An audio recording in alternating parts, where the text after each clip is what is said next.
Bonjour Jérôme Viala-Godefroy. Bonjour. Merci d'être avec nous, spécialiste des États-Unis, chargé de cours à Sciences Po Saint-Germain-en-Laye. Donald Trump qui dénonce une persécution politique avec des éléments. Ah non, il a absolument aucun élément, mais ça fait un écho auprès de sa base, puisque sa base pense qu'elle est déjà elle-même victime de persécution de la gauche en général, des démocrates. Et c'est quelque chose qui est une sorte de délire de persécution qui est assez ancien en fait, et sur lequel Donald Trump a vraiment joué depuis déjà très longtemps. Le fait que la juge, dans toute cette histoire, soit plutôt démocrate, est-ce que justement ça alimente ce délire de persécution, comme vous le dites ? Alors ça va être un des éléments effectivement très certainement utilisés. Bon, sachant qu'elle a été choisie un peu au hasard, hein, puisque il y a aucun choix là de la juge par qui que ce soit.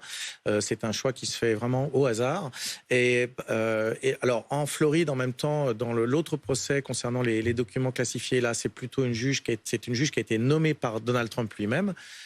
Et pourtant, ça n'empêche que le processus continue, même en cas d'un juge plutôt pro-républicain, on va dire. Faut peut-être faire le point, parce que ce n'est pas la première inculpation de Donald Trump. On a le sentiment qu'il enchaîne les ennuis judiciaires. Il y en a d'autres à venir ? Alors, il y a très certainement en Géorgie, où là, il a essayé effectivement il a essayé également de changer, de trouver des électeurs en appelant le gouverneur. On se souvient de cet audio, hein, on a eu l'audio directement. Et donc, il va y avoir un procès. Là, le grand jury s'est réuni. Et donc, c'est quelque chose qui devrait se faire dans les prochaines semaines. Là, ça sera au niveau de l'État. Donc, si jamais Donald Trump devenait président, par exemple, il peut éventuellement s'autogracier au niveau des charges fédérales, mais pas au niveau de l'État. Donc, dans l'État de Géorgie, il n'a aucun pouvoir. Le gouvernement fédéral Il n'a pas répond de sur le fond, notamment sur les audios, lui ou son avocat. Est-ce que Donald Trump a déjà répondu sur le fond à ce qui lui était reproché ? Alors lui, sa stratégie, c'est de dire j'aurais dû être élu. Il continue de mentionner que Joe Biden n'a pas été élu en réalité.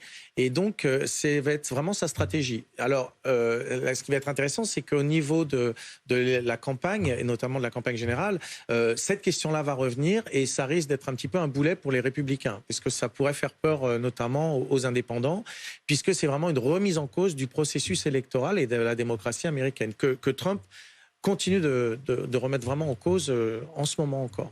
Justement, comment réagissent les républicains ? Est-ce qu'ils sont plutôt dans un soutien de Donald Trump, quitte à remettre l'institution juridique en question, ou est-ce qu'ils sont plutôt silencieux, quitte à apparaître comme des démocrates ?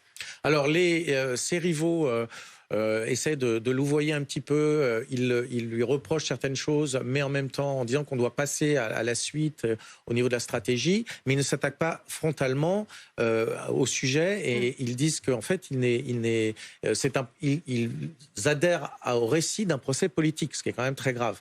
Parmi les électeurs, on en a à peu près un tiers chez les républicains, qui disent que de toute façon, il n'y a aucun problème dans ce que Donald Trump a pu faire. Et donc c'est une partie quand même importante de sa base. Le reste est plutôt mitigé. Et la question, ça va être de savoir, est-ce qu'ils vont aller au bout de voter quand même pour Donald Trump face à Joe Biden ? Aujourd'hui, il est favori dans les sondages face à Joe Biden ? Alors, il y a eu un sondage du New York Times récemment qui montre qu'ils sont un petit peu en coude à coude. Alors, on est très tôt dans la campagne. La campagne officielle n'a même pas commencé. Là, on est vraiment dans les primaires. Et puis, surtout, il ne faut pas oublier que dans les sondages nationaux, en fait, c'est une élection qui n'est pas directe. Donc, les sondages nationaux ne veulent pas forcément dire grand-chose. Ce qui va être intéressant de voir, c'est au niveau des États clés. On se souvient que Hillary Clinton a perdu les élections sur juste 70 000 voix sur 3 États. Donc c'est vraiment là qu'il va falloir regarder. Donc il faut toujours prendre avec des pincettes ces sondages, mais c'est quand même intéressant. Et notamment, ça nous montre qu'à peu près 15% des sondés disent ne vouloir voter pour aucun des deux candidats. Merci beaucoup Jérôme Viala-Godefroy d'être venu sur le plateau de BFM TV nous éclairer sur la situation politique aux États-Unis et ses rebondissements concernant les affaires judiciaires de Donald Trump. Vous restez avec nous dans un instant. On vous parlera de cette affaire à Bayonne. Un homme avait été agressé pendant les fêtes, un homme de 46 ans, par 3 individus, toujours recherché d'ailleurs, toujours en fuite. Eh bien, cet homme est décédé après avoir passé plus d'une semaine dans un coma artificielle. Il avait demandé à ces personnes d'arrêter d'uriner devant le pas de sa porte. Ça s'est mal terminé pour lui. À tout de suite. La météo avec SFR. C'est bien couvert là, non? Ouais, grave. Cet été, soyez bien couverts avec les réseaux 4G+ et 5G de SFR. Chaud l'été, froid l'hiver?